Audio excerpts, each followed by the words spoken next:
It's no secret that hospitality is a really high-pressure environment. It's not the easiest job. I think there's more to it than people think. We run on fine margins, so the pressure on labour is always a challenge. Difficult customers, aggressive customers, having to keep people out, customers being inappropriate. Obviously, as soon as you introduce alcohol, that has a whole nother barrage of difficult things that can arise from that. COVID and the open and close of the venues, having to go through the stops and starts and being left without income or not knowing what was going to happen. Having to provide a great level of service when you're short-staffed due to illness, due to COVID. Having to then police the patrons with a lot of regulations that were ever-changing. The general public initially was really frustrated with things like QR codes and capacity limits, and then the staff were having to uphold that compliance in already a tense environment.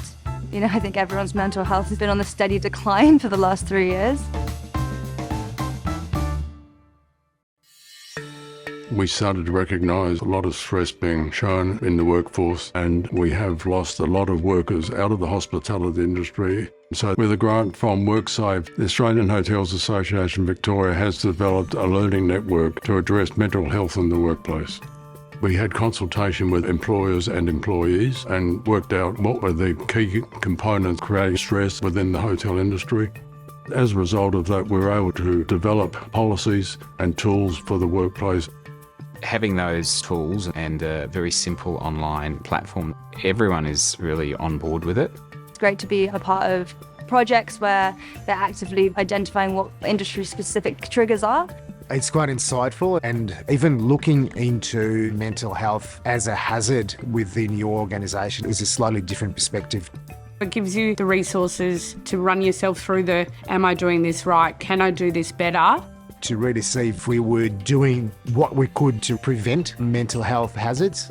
It guides our operating procedures and processes to make sure that we're following good guidelines that give enough help to the staff. Being able to train people in how to cope in some of these situations is a really invaluable tool. The more everybody talks about mental health, the better. Our people are our most important asset, and I think having those conversations is really important. When we're running smoothly and our staff are engaged and we have less turnover, it's a much easier business to operate. If we can make our venues safer spaces and better places for our people, I think it will make the industry a lot more attractive for many years to come.